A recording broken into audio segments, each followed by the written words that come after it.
أشهد أن لا إله إلا الله وحده لا شريك له وأشهد أن محمدا عبده ورسوله أما بعد فأعوذ بالله من الشيطان الرجيم بسم الله الرحمن الرحيم الحمد لله رب العالمين الرحمن الرحيم مالك يوم الدين إياك نعبد وإياك نستعين اهدنا الصراط المستقيم صراط الذين أنعمت عليهم غير المغضوب عليهم ولا الضالين.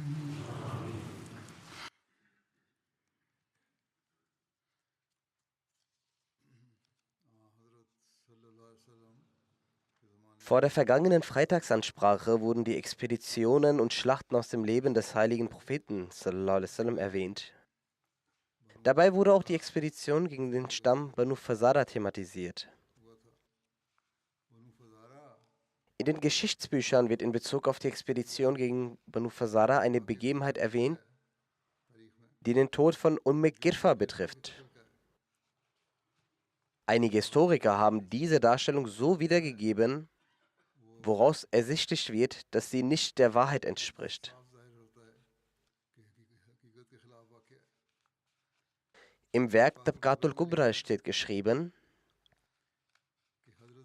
Hazrat Zaid bin Harsa anhu reiste im 6. Jahr nach der Auswanderung aus Handelsgründen nach Syrien. Er führte dabei Handelsgüter der Gefährten des heiligen Propheten mit sich. Als er in die Nähe des Tals Qura gelangte, traf er auf einige Mitglieder der Banu Badr, einem Zweigstamm der Banu Fazara. Diese griffen ihn und seine Gefährten an und nahmen die Handelsgüter an sich. Als Hazrat Zaid wieder genesen war, ging er zum heiligen Propheten sallallahu alaihi wasallam und berichtete ihm von dem Vorfall. Daraufhin entsandte der heilige Prophet sallallahu alaihi wasallam eine Gruppe von Muslimen zu den Angreifern.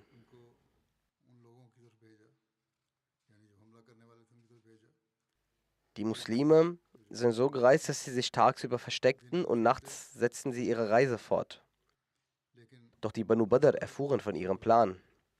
Hazrat und seine Gefährten erreichten die Banu Badr am Morgen. Mit dem Ruf Allahu Akbar, Allah ist groß, griffen sie an und umzingelten die Gegner. Girfa, deren richtiger Name Fatma bin Rabia bin Badr war, sowie ihre Tochter Jariya bint Malik bin Huzaifa bin Badr wurden dabei gefangen genommen.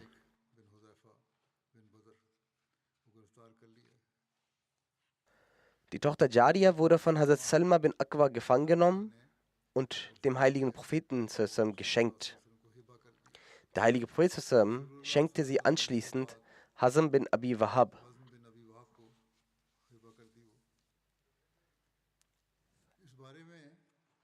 Wie bereits erwähnt, finden sich in einigen Geschichtsbüchern ungewöhnliche Berichte über die Ermordung von Girfa. Diese Darstellungen stehen jedoch im Widerspruch zu den islamischen Lehren und der Handelspraxis und können daher nicht akzeptiert werden. In einigen Geschichtsbüchern steht geschrieben, Qais bin Muhassir ging zu Girfa, die eine ältere Frau war. Er tötete sie auf grausame Weise, indem er ihre Beine an 2 Kamele befestigte, die in entgegengesetzte Richtungen liefen, wodurch sie in Stücke gerissen wurde. Zusätzlich tötete Qais 2 weitere Personen. Als Zaid bin Harsa von dieser Expedition zurückkam, klopfte er an die Tür des heiligen Propheten sallallahu alaihi wasallam. Der heilige Prophet hob seine Kleidung hoch und ging zu Zaid. Er umarmte ihn und gab ihm einen Kuss. Sodann fragte er, wie es Zaid geht. Zaid berichtete dem heiligen Propheten sallallahu alaihi wasallam über den Sieg, den Allah ihnen beschert hatte.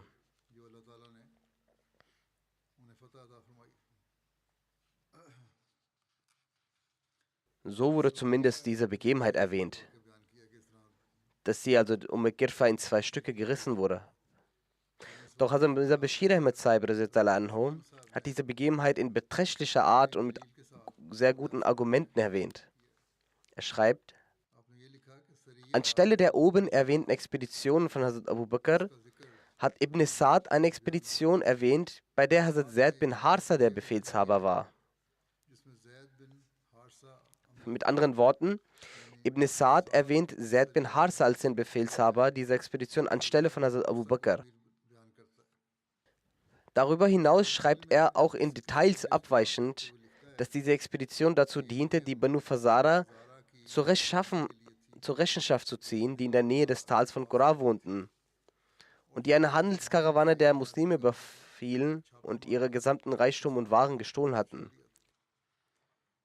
Die treibende Kraft hinter dieser bösartigen Gruppe war eine alte Dame namens Girfa, die eine entschiedene Feindin des Islam war. Als diese Frau gefangen genommen wurde in dieser Schlacht, tötete einen Mann namens Gas aus der Gruppe von Zaid sie.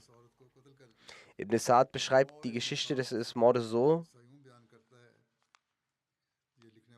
also Ibn Sa'd schreibt es so, dass ihre beiden Füße an zwei verschiedene Kamele gebunden wurden und diese beiden Kamele dann in entgegengesetzte Richtung getrieben wurden, wodurch die Dame in zwei Stücke gerissen wurde. Danach wurde ihre Tochter Salma bin Aqwa radiallahu anhu anvertraut. Diese Geschichte wurde in gewissem Umfang auch von Ibn Ishaq in aller Verkürzung und Abwandlung erwähnt. Auf der Grundlage dieser Erzählung macht der Orientalist Sir William Muir, der es gewohnt ist, mehr Details zu liefern als die meisten europäischen Historiker, dieses Ereignis mit großem Enthusiasmus zum Höhepunkt seines Buches, als Beispiel für den barbarischen Geist der Muslime. Tatsächlich schrieb Sir William Muir, dass er dies nur deshalb in sein Buch aufgenommen hat, weil die Muslime in dieser Expedition eine grausame Tat begangen haben. Herr Muir selbst schreibt, in diesem Jahr mussten die Muslime für mehrere Expeditionen Medina verlassen. Doch sie alle sind nicht erwähnenswert. Doch eine kann ich wegen der grausamen Tat, mit der er endete, nicht auslassen.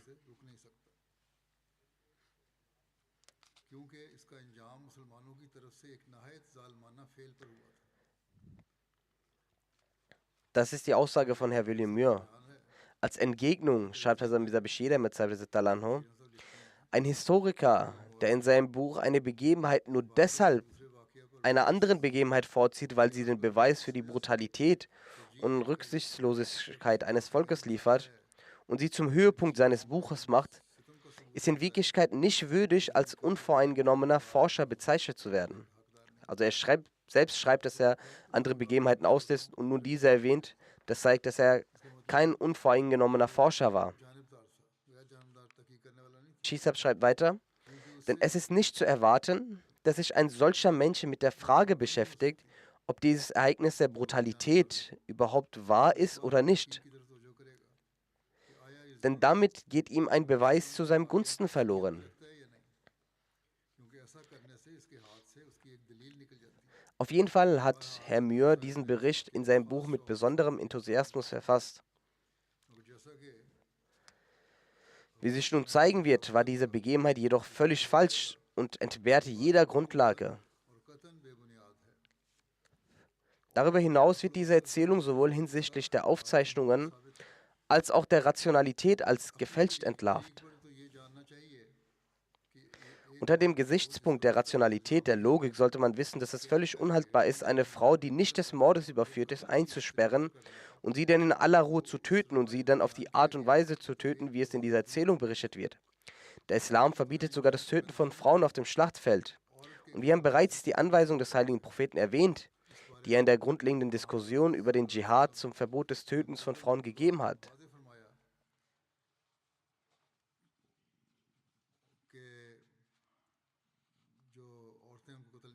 So wird in einem Hadith erwähnt, dass bei einer Gelegenheit eine Frau eines feindlichen Stammes auf dem Schlachtfeld tot aufgefunden wurde Und obwohl nicht bekannt war, unter welchen Umständen und durch wessen Hand sie getötet worden war, war der heilige Prophet sehr ungehalten, als er dies sah. Er erklärte seinen Gefährten nachdrücklich, dass dies nie wieder geschehen dürfe. Keine Frau darf getötet werden. Es wurde auch erwähnt, dass der heilige Prophet, wenn er ein Heer ausschickte, seinen Gefährten neben allen anderen Anweisungen auch diese Anweisung gab, keine Frauen und Kinder zu töten. In Anbetracht dieser grundlegenden Anweisungen kann die Vorstellung, dass die Gefährten und unter ihnen Zaid bin Harsa, der zur Familie des heiligen Propheten gehörte, eine Frau auf die von Ibn Sa'd beschriebene Weise töteten oder töten ließ, keineswegs akzeptiert werden. Zweifellos wird in dieser Erzählung die Tat des Tötens nicht Zaid, sondern einem anderen Muslim zugeschrieben. Aber da dieser Vorfall unter dem Befehl von Hazrat Zaid geschah, würde die letzte Verantwortung so oder so auf ihn fallen. Was Zaid noch anbelangt, so kann die Vorstellung, dass er es zuließ, dass sich so etwas unter seiner Aufsicht ereignete, obwohl er die Lehren des heiligen Propheten sehr wohl kannte, nicht im geringsten akzeptiert werden. Wenn eine Frau ein Verbrechen begeht, wird sie unweigerlich die Strafe für dieses Verbrechen erhalten. Und weder die Scharia einer Religion noch das Gesetz eines Landes schließt eine Frau von der Bestrafung eines Verbrechens aus. Darüber hinaus werden täglich Fälle der Bestrafung von Frauen, ja sogar der Hinrichtung für die Bestrafung von Mord gedruckt. Eine Frau jedoch nur aus religiöser Feindschaft zu töten und noch dazu auf die in dieser Erzählung beschriebene Weise, ist eine Handlung, die von der grundlegenden Weisung des heiligen Propheten und der gesamten islamischen Geschichte eindeutig abgelehnt wird. Wenn darüber hinaus behauptet wird, diese Frau sei eine Verbrecherin gewesen und habe sich, wie in verschiedenen Überlieferungen erwähnt, zur Ermordung des heiligen Propheten verschworen und aus diesem Grund könne die Verurteilung zum Mord an ihr rechtmäßig erfolgen, dann ist dies nicht richtig.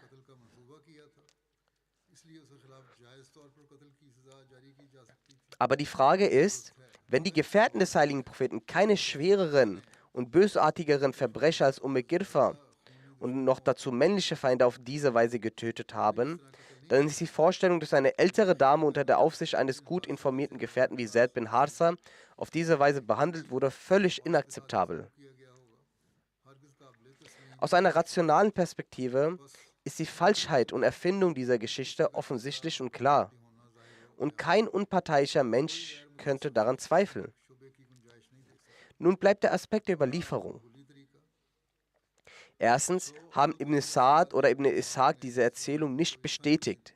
Und ohne eine zuverlässige Quelle kann eine solche Erzählung, die im Widerspruch zu den klaren Anweisungen des heiligen Propheten und der üblichen und bekannten Praxis der Gefährten steht, überhaupt nicht akzeptiert werden.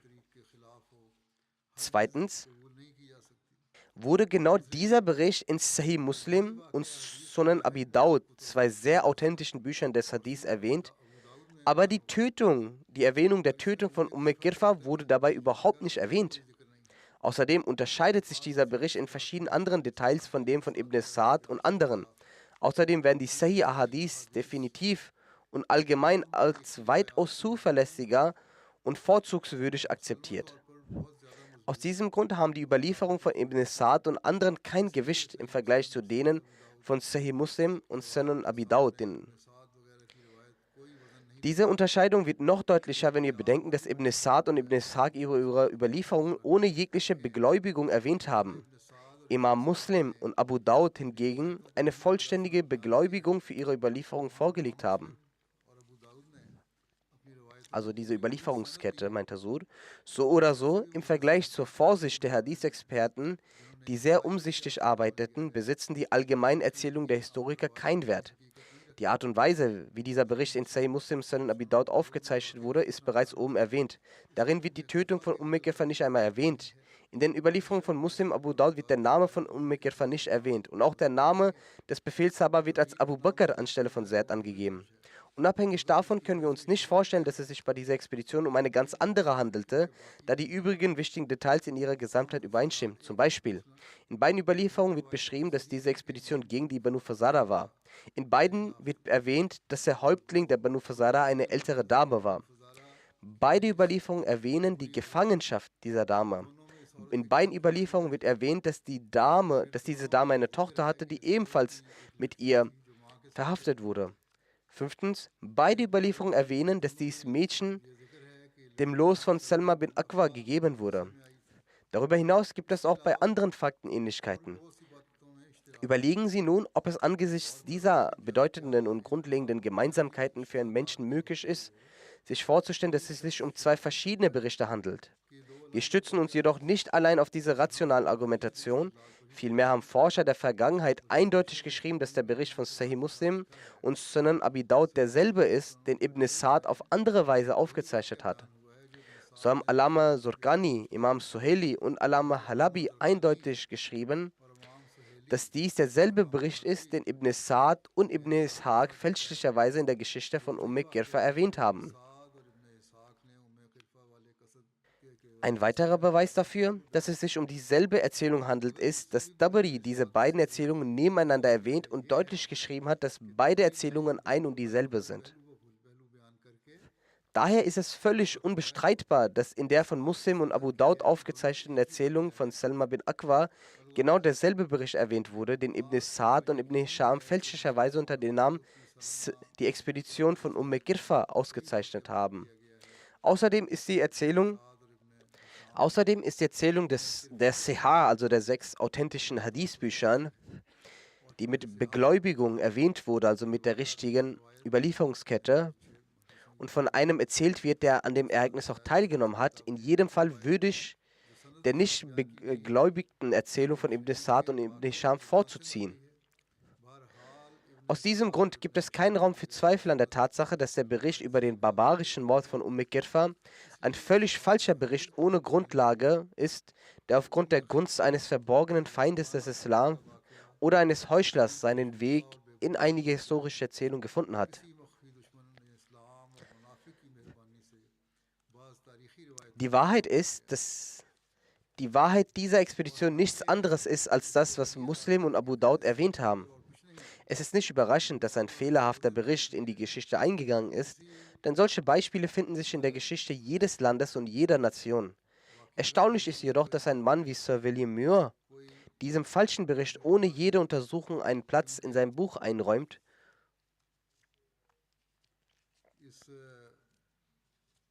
und auch offen zugibt, dass der Zweck seiner Aufzeichnung lediglich darin bestand, ein Beispiel für eine grausame Tat der Muslime darin zu finden.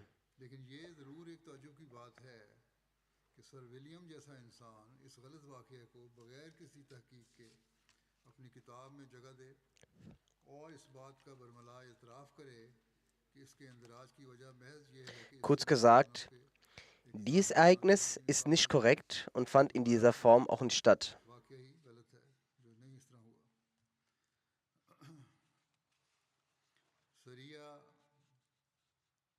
In der Chronik wird die Expedition von Abdullah bin Atiq erwähnt, die gegen Abu Rafi gerichtet war.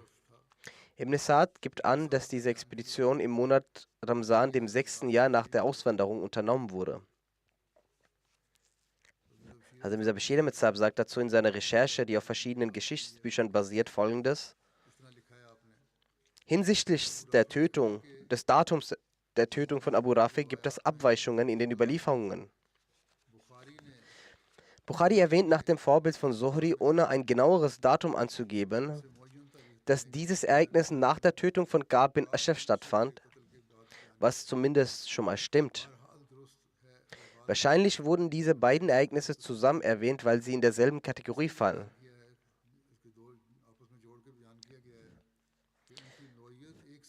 Tabri datiert das Ereignis der Tötung von Abu Rafi auf das 3. Jahr nach der Auswanderung nach dem Vorfall von Ka'b bin Ashraf, während Waqti es im 4. Jahr datiert.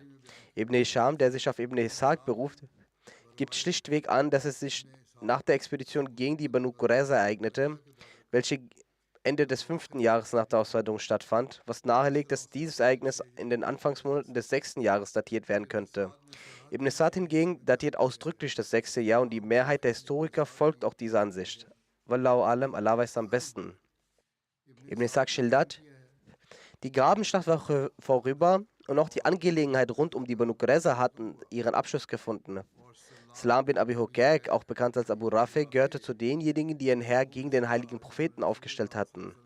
Zuvor hatte der Stamm Aus schon den Juden Ka'b bin Ashraf aufgrund seiner Feindseligkeit und seiner Agitation gegen den heiligen Propheten getötet. So bat der Stamm Khazraj den heiligen Propheten sallallahu um Erlaubnis, Salam bin Abi Hukayk zu töten, der sich zu dieser Zeit in Khaybar aufhielt. Der heilige Prophet gab ihnen die Erlaubnis. An der Seite des heiligen Propheten wetteiferten die beiden Stämme Aus und Khazraj miteinander, ähnlich wie das Kräftemessen von Kamelhengsten. Leistete der Stamm Aus etwas für den heiligen Propheten, äußerten auch die Leute des Stammes Khazraj, dass durch diese Leistung werden sie eine nähere Position zum Gesandten Allahs erringen und uns im Islam übertreffen.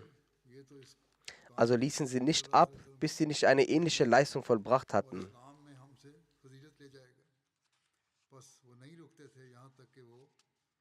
Wenn der Stamm Khazraj etwas erzielte, eine Leistung erzielte, so zeigte der Stamm Aus dieselbe Reaktion. Als Mitglieder der Aus Ka'b bin Ashraf aufgrund seiner feindlichen Akte gegen den heiligen Propheten töteten, lautete die Reaktion der Leute von Khazraj bei Allah: Der Stamm Aus wird uns deshalb niemals übertreffen. So war es üblich, dass sie miteinander in Dingen wetteiferten, die sie noch näher an Allah und seinem Gesandten brachten. Entsprechend überlegten die Khazraj, welche Person in ihrer Feindschaft gegenüber dem heiligen Propheten Ka'b bin Ashraf glich. Sie kamen auf Ibn Abi Hukayk, der in der Region Khaybar oder Hijaz lebte. Ibn Sa'd schildert, der Stamm Khazraj meldete, dass Abu Rafi bin Abi Hukayk den Stamm Ghatfan und dessen benachbarten polytheistischen Araber versammelt hatte, um einen Angriff auf den heiligen Propheten zu organisieren. Zudem hatte er zu diesem Zweck einen hohen Betrag an Kriegsgeldern und Sold für die Truppen festgelegt. Der Stamm Khazraj bat deshalb den heiligen Propheten, Abu Rafi zu töten. Der heilige Prophet stimmte dem zu und so machten sich aus dem Stamm Khazraj 5 Männer der Banu Salma auf diese Mission. Abdullah bin Atiq, Masud bin Sinan, der mit den Ansar verbündete Abdullah bin Unais al-Juhni, Abu Qatada, Haris bin Abi Rabi und Khazay bin Aswad. Sie alle zogen dafür los. Laut Muhammad bin Umar und Ibn Sa'd war letzterer Aswad bin Khuzay aus dem Stamm Banu Aslam und damit ein Verbündeter der Ansar. Bara bin Azim hat auch Abdullah bin Utbah hinzugezählt, wie es in Sahih Bukhari berichtet wird. Damit sind es 6 Personen. Ebenso haben Ibn Uqba und Suhaili auch Aswad bin Haram hinzugezählt, sodass es insgesamt 7 Personen waren. Der heilige Prophet sallam ernannte Abdullah bin Atiq zum Gruppenführer und untersagte ihnen, Frauen und Kinder zu töten. Jetzt schauen Sie, auch hier hat der heilige Prophet ganz deutlich gesagt, dass Frauen und Kinder nicht getötet werden dürfen. Sahih Bukhari wird die Tötung von Abu Rafi folgendermaßen beschrieben. Bara bin Azib berichtet, Abu Rafi dem heiligen Propheten großes Leid zufügte und den Feinden des heiligen Propheten unterstützte. Er lebte in seiner Festung in der Region Hijaz, als jene Männer, nachdem die Sonne bereits untergegangen war und die Menschen ihre Viehherden wieder in die Häuser gebracht hatten, sich der Festung näherten, sagte Abdullah bin Atiq zu seinen Kameraden: Bleibt hier an euren Plätzen, ich werde jetzt reingehen und versuchen, den Torwächter zu überlisten und in die Festung zu gelangen. Darauf machte sich Abdullah in Richtung der Festung aus und schaffte es in die Nähe des Tores. Dort hüllte er sich so in seine Kleider, als müsste er der Notdurft nachgehen. Zu dem Zeitpunkt befanden sich alle Leute bereits drinnen. In einer weiteren Überlieferung steht, dass Abdullah bin Atiq sagte: Ich wandte einen Trick an, um die Festung zu gelangen, also nach einem Vorwand zu suchen. Währenddessen haben die Burgbewohner eines ihrer Esel verloren und gingen mit Lichtern raus, um es zu finden. Er hatte Angst, dass er entdeckt wird. Laut Bukhari verdeckte er seinen Kopf und tat so, als würde er sich entledigen. Die Wächter riefen ihm zu: Wenn du noch reinkommen willst, dann komm rein. Wir möchten die Tür schließen. Er sagt: Ich kam rein und versteckte mich drinnen. In einer anderen Überlieferung heißt es: Ich kam auch rein und versteckte mich im Stall der Esel. Als die Leute eintraten und die Tür verschlossen wurde, sowie die Schlüssel an den Nagel gehängt wurden, ging ich zu den Schlüsseln und öffnete das Tor wieder. In einer anderen Überlieferung heißt es, dass er wartete, bis keine Geräusche mehr zu hören waren, kam dann raus und sagte, dass er darauf achtete, an welchem Ort der Wächter die Schlüssel verstaute. Dies ist auch in Bukhari. एक रिवायत में है कि जब आवाज़ें थम गईं और मैंने कोई हरकत ना सुनी तो मैं बाहर निकला। Die Leute quatschten mit Abu Rafi nachts und er befand sich in seinem Wohnzimmer. ताकचे में Als die Leute weggingen, so heißt es in der Überlieferung, dass er sie beobachtete.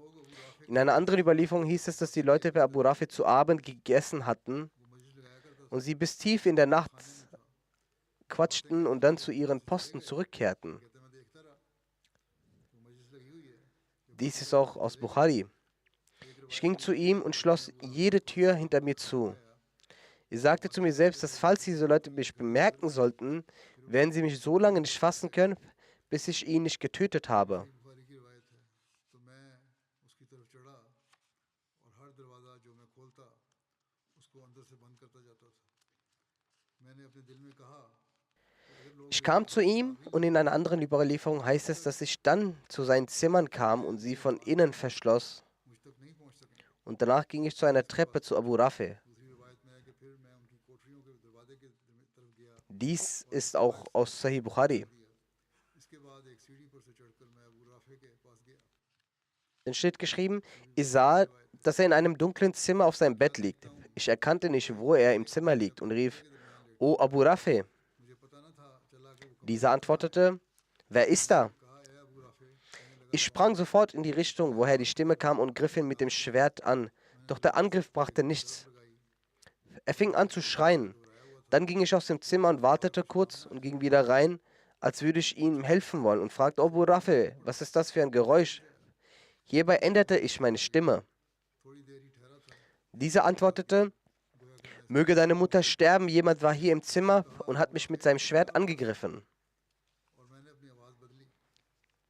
कहने लगा तेरी माँ Also Abdullah bin Atiq sagte, dass er ihm danach wieder angriff und er fing an sehr stark zu bluten, doch er konnte ihn nicht töten. ने मुझ पर एक अपनी तलवार से वार किया है। वो हज़रत अब्दुल्ला बिन Dann sagt er, dann stach ich mit der Spitze des Schwertes in seinen Bauch, bis das Schwert seinen Rücken erreichte. लुहान कर दिया। वहाँ उसको मारना था। In einer anderen Überlieferung wird sein zweiter Angriff so beschrieben, उसकी पुश्त तक पहुँच गई। dass ich nochmals zu ihm sprang und ihn nochmal angriff. Doch das brachte auch nichts. Er fing an zu schreien, sodass seine Familie aufwachte. Er sagte, dass er wieder zu ihm kam und seine Stimme verstellte, als ob er ihn zur Hilfe eilen würde. Er sah, dass er mit dem Rücken auf dem Boden lag. Ich legte das Schwert auf seinen Bauch und drückte es runter, bis ich hörte, wie die Knochen brachen. Ich stellte sicher, dass er verstorben war und öffnete dann die einzelnen Türen, bis ich zur Treppe kam. Beim Heruntersteigen dachte ich, dass ich mit den Füßen schon auf dem Boden bin, fiel darauf herunter. ये भी बुखारी की रिवायत है। मैंने जान ली Beim Vollmond brach ich mir den Fuß. In einer anderen Überlieferung heißt es, dass mein Fußgelenk sich ausrenkte. Ich band sie mit einem Turban fest. Dann ging ich zur Tür und setzte mich und sagte zu mir, पहुँच गया हूँ लेकिन मैं गिर पड़ा। und ich sagte zu mir, dass ich so lange nicht rausgehen würde, bis ich sicher ist, ob er wirklich verstorben ist. तो चांद की रात में मेरी हड्डी पर मेरी पंडली टूट Als am nächsten Morgen die Hühner anfingen zu krähen, verkündete ein Verkünder, dass ich heute den Tod des Händlers der Hijaz-Bewohner verkünde. दरवाजे पर बैठ गया और सोचने लगा कि आज रात बाहर नहीं निकलूंगा जब तक ये ना जान लूं कि क्या मैंने उसे मार Dann ging ich zu meinen Freunden und sagte, भांग दी। Allah hat Abu Rafi getötet. और दाने जिस तरह के देते हैं मुर्गे देनी शुरू की बोलना शुरू किया तो मौत की खबर देने वाले फसील पर खड़ा हुआ और कहने लगा हजाज वालों के ताजिर की मौत Er sagt, danach ging ich zum heiligen Propheten sallam, साथियों की तरफ चला und erzählte ihm das. कहा नजात Der heilige Prophet sallam sagte, mach deinen Fuß nach vorne, stell deinen Fuß nach vorne. Ich stellte meinen Fuß nach vorne und der heilige Prophet strich mit seiner Hand über den Fuß und es fühlte sich so an, als würde ich nie Beschwerden gehabt haben. In einer anderen Überlieferung heißt es, dass Abdullah bin Atiq sagt, dass er Humpel zu seinen Freunden zurückkehrte und sagte, dass ihr zum Propheten gehen sollt und ihm die frohe Botschaft überbringen sollt. Denn ich kann so lange nicht gehen, bis ich nicht den Verkünder gehört habe, dass er getötet worden ist. Morgens Als der Verkünder zu seinem Ort aufstieg und den Tod von Abu Rafi verkündete, sagte Abdullah bin Atiq, dass er aufstand und er keine Schmerzen mehr spürte. Ich traf meine Freunde, bevor sie den heiligen Propheten erreichten. Imam Bukhari hat dieses Ereignis von Hazrat Bara bin Asif, in dem es heißt, dass Abdullah bin Atiq allein Abu Rafi getötet hat. Doch Ibn Uqba, Ibn Ishaq, Muhammad bin Umar und Ibn Sa'd etc. haben berichtet, dass mit Abdullah bin Atiq auch die anderen Gefährten beim Töten dabei waren.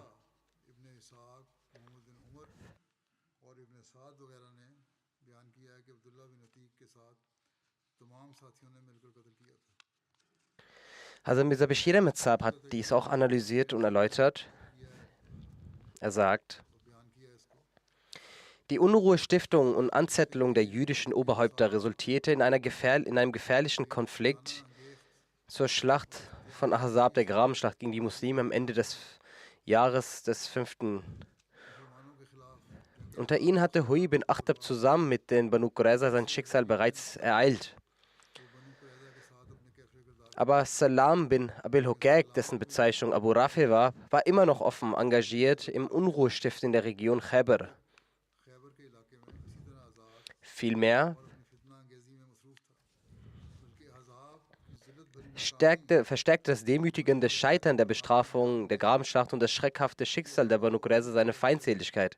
Und da der Stamm Radfan in der Nähe von Khyber war und die Juden von Khyber und die Stämme von Najd Nachbarn waren, so hat Abu Rafi, der ein großer Kaufmann war und reich war, sich zur Gewohnheit gemacht, die wilden und kriegerischen Stämme von Najd gegen die Muslime aufzuhetzen. Und in der Feindseligkeit gegen den heiligen Propheten sallam, war er auch der vollständige Unterstützer von Ka'b bin Ashraf.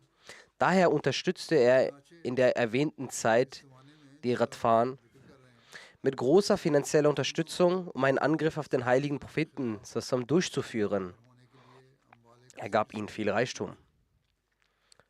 Und es ist auch aus der Geschichte erwiesen, dass an der Bedrohung an die Muslime im Monat Schaban, die durch die Banu Sa'd entstand und die Streitmacht unter dem Kommando von Hazrat Ali, die nach Medina geschickt wurde, um sie zu verhindern, die Juden von Khyber beteiligt waren, die unter der Führung von Abu Rafi all diesen Unheil anrichteten.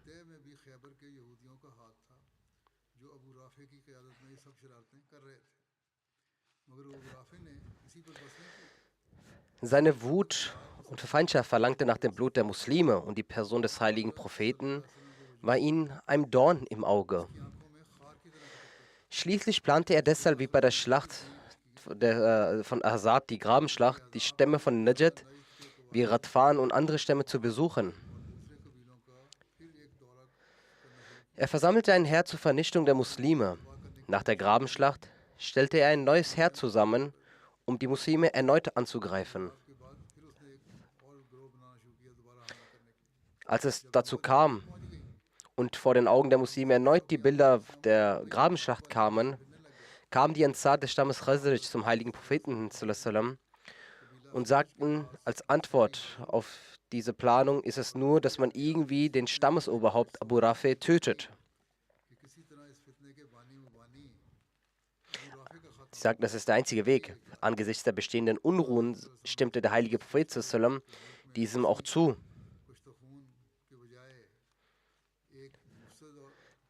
Dass es wichtiger ist für den Frieden, den zu töten, der für dieses Unheil zuständig ist. Unter der Leitung von Abdullah bin Atiq wurden 4 Mitglieder des Stammes Khazraj zu Abu Rafi geschickt. Der heilige Prophet gab dabei auch die Anweisung, achtet, dass ihr keine Frauen und keine Kinder umbringt. Noch einmal machte er darauf aufmerksam. Wie kann es sein, dass sie dort dann eine Frau töten? Im 6. Jahr nach der Auswanderung im Monat Ramzan ging diese Partei los und erfüllte mit großem Ehrgeiz diese Aufgabe und kehrte wieder heim. Auf diese Weise wurde eine große Katastrophe von Medina abgewendet. In Bukhari finden wir eine sehr authentische Überlieferung zu dieser Begebenheit. Sie gibt es wieder, was ich bereits vorher berichtet habe. Banabir Azir berichtet, dass der heilige Prophet sallam eine Gruppe zu Abu Rafi, dem Juden, schickte, um ihn töten zu lassen. Abdullah bin Atiq Ansari war der Amir dafür gewesen. Abu Rafi war dafür bekannt, dass er den Heiligen Sallallahu sehr verletzte und andere gegen ihn aufhetzte. Als Abdullah bin Atiq mit seiner Gruppe in der Nähe der Unterkunft von Abu Rafi ankamen, der Festung, und die Sonne untergegangen war, hat Abdullah bin Atiq seine Genossen hinter sich gelassen und ging selbst zum Tor der Festung und setzte sich dort mit einer Decke wie ein Bedürftiger hin. Als ein Bediensteter das Tor schließen wollte, schaute er zu Abdullah bin Atiq und sagte: O du Person, wenn du reinkommen willst, komm rein, ich möchte das Tor verschließen. Also Abdullah trat schnell mit seiner Decke hinein und versteckte sich auf einer Seite. Der Bedienstete verschloss das Tor und hang den Schlüssel in der Nähe auf. Abdullah bin Atiq berichtet selbst: Als erstes habe ich den Schlüssel genommen, ging von meinem Versteck raus und schloss die Tür auf, damit ich bei meiner Flucht schnell aus dieser Tür flüchten kann. Zu dieser Zeit befand sich Abdul Rafi oben auf seiner Terrasse. Viele Leute waren in seiner Nähe versammelt und unterhielten sich mit ihm.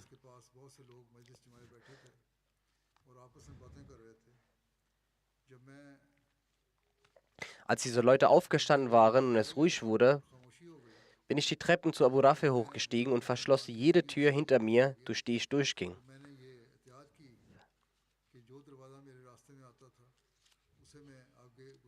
Als ich in das Zimmer von Abu Rafi ankam, war er gerade dabei, seine Fackel zu löschen und schlafen zu gehen. Im Zimmer war es sehr dunkel gewesen. Ich rief Abu Rafi und er antwortete: Wer ist da? Seine Stimme entnahm ich, wo er war, und richtete mit voller Wucht mein Schwert auf ihn. Es war dunkel gewesen und ich war auch aufgeregt gewesen, weswegen ich ihn nicht mit dem Schwert traf und Abu Rafi laut schrie. Ich verließ das Zimmer und nach einer kurzen Zeit trat ich wieder ins Zimmer und fragte mit gewandelter Stimme: Was war das für ein Geschrei? Er erkannte meine Stimme nicht und sagte: Möge deine Mutter sterben, jemand hat mich gerade mit einem Schwert angegriffen. Als ich die Stimme hörte, sprang ich erneut auf ihn und griff ihn mit dem Schwert an. Diesmal landete der Angriff, aber er starb trotzdem nicht. Daraufhin griff ich ihn ein drittes Mal an und tötete ihn. Danach öffnete ich schnell die Türen und verließ das Haus. Doch als ich die Treppen hinabstieg, blieben noch einige Stufen, als ich dachte, ich wäre bereits alle Stufen herabgestiegen. In der Dunkelheit fiel ich, kam mit dem Fuß falsch auf und mein Schienbein brach. In einer anderen Überlieferung heißt es, dass es sich das Kniegelenk verrenkte. Doch ich band es mit meinem Turban fest und ging raus und sagte zu mir, dass ich, solange ich nicht von Abu Rafis Tod überzeugt bin, nicht diesen Ort verlassen würde. Also saß ich mich versteckt an einem Ort in der Nähe der Festung. Als der Morgen anbrach, hörte ich eine Stimme aus dem Inneren der Festung, die sagte: Abu Rafi, der Händler von Hijaz, sei gestorben. Danach stand ich auf und begab mich allmählich zu meinen Kameraden. Wir kamen in Medina an und benachrichtigten den heiligen Propheten zusammen über den Tod von Abu Rafi. Nachdem der heilige Prophet das gesamte Ereignis gehört hatte, sagte er zu mir: Leg deinen Fuß nach vorne. Ich tat dies. Dann strich der heilige Prophet Gebete sprechend seine Hand darüber. Danach fühlte ich mich, als hätte ich mich nie verletzt. In einer anderen Überlieferung heißt es, als Abdullah bin Atiq Abu Rafi angriff, begann seine Frau sehr laut zu schreien. Ich machte mir Sorgen, dass durch ihre Schreie andere gewarnt werden können. Daraufhin erhob ich mein Schwert gegen sie. Doch als ich mich erinnerte, dass der heilige Prophet das Töten von Frauen verboten hatte, ließ ich von meinem Vorhaben ab. Also hier gibt es erneut den Bezug darauf, dass es verboten war, Frauen zu töten und er es deshalb nicht getan hatte, obwohl er sich in einer sehr gefährlichen Situation befand. Über die Rechtmäßigkeit des Mordes an Abu Rafi brauchen wir gar nicht zu diskutieren. Die blutdurstigen Handlungen von Abu Rafi sind historisch deutlich zu sehen. Grundsätzlich sollte an dieser Stelle bedacht werden: Erstens waren die Muslime in dieser Zeit im Zustand großer Schwäche von allen Seiten in diesem Elend gefangen und allseits brannte das Feuer der Feindseligkeit. Es war, als würde sich das ganze Land für die Auslöschung der Muslime vereinen. Zweitens goss Abu Rafi in dieser heiklen Zeit weiterhin Öl in das Feuer, das gegen die Muslime brannte. Mit seinem Einfluss und seinen Geldern stachelte er verschiedene Stämme Arabiens gegen den Islam an. Er bereitete sich darauf vor, dass arabische Stämme wie bei der Grabenschlacht vereint Medina angreifen. Drittens, es gab in Arabien zu dieser Zeit keine Regierung, über welche Gerechtigkeit walten ließ, sondern jeder Stamm war unabhängig und selbstbestimmt. Es gab also keine andere Option, als sich selbst um die eigene Sicherheit zu sorgen.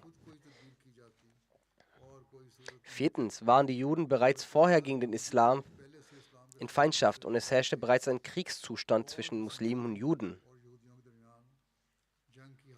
Fünftens herrschten damals solche Zustände, dass man bei einem offenen Krieg gegen die Juden viele Leben und Gelder verloren hätten. Und es gab klare Diaktoren, dass der Krieg sich ausbreiten würde und zur Zerstörung im Land führen könnte. In dieser Situation war alles, was die Gefährten taten, gerecht.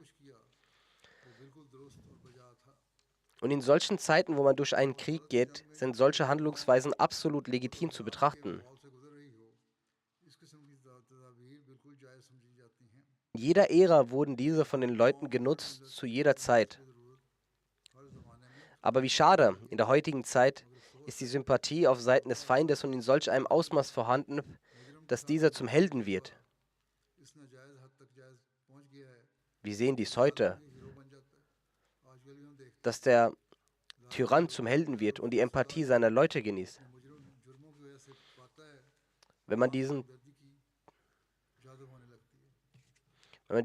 Tyrann bestrafen möchte, stellen sich die Leute auf seine Seite und vergessen die Gräueltaten, die dieser begangen hat.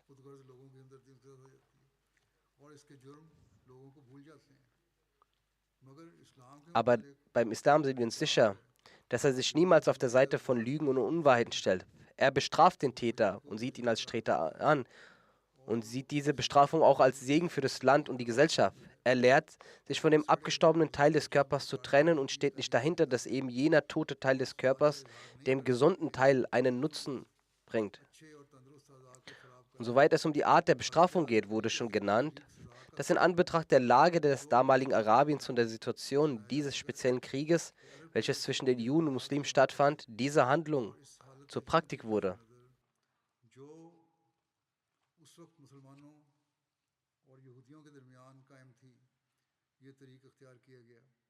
Allgemein Frieden war es das Beste gewesen. Bezüglich der Genesung des Knöchels von Abdullah bin Atif gibt es in Bukhari-Überlieferung keine Einzelheiten darüber, ob diese Genesung auf außergewöhnlicher Art zustande kam oder schrittweise gemäß der medizinischen Ordnung erfolgte. Im Fall einer Verzögerung wird dies als ein gewöhnliches Ereignis erachtet. Das Gebet des heiligen Propheten wird in diesem Zusammenhang lediglich so verstanden, dass durch die Wirkung des Gebets diese Verletzung keine nachhaltigen Auswirkungen hinterlassen hat und keine negativen Folgen entstanden sind. Vielmehr hat der Knöchel von Abdullah bin Atik seinen ursprünglichen Zustand und seine volle Kraft wiedererlangt und die Auswirkungen der Verletzung sind vollständig verschwunden. Sollte diese Genesung jedoch sofort erfolgt sein, so war dieses Ereignis ein Akt Gottes, den er aufgrund des Gebetes seines Propheten herbeigeführt hat. Dies waren die Ereignisse. Inshallah werde ich die weiteren Ereignisse beim nächsten Mal fortführen.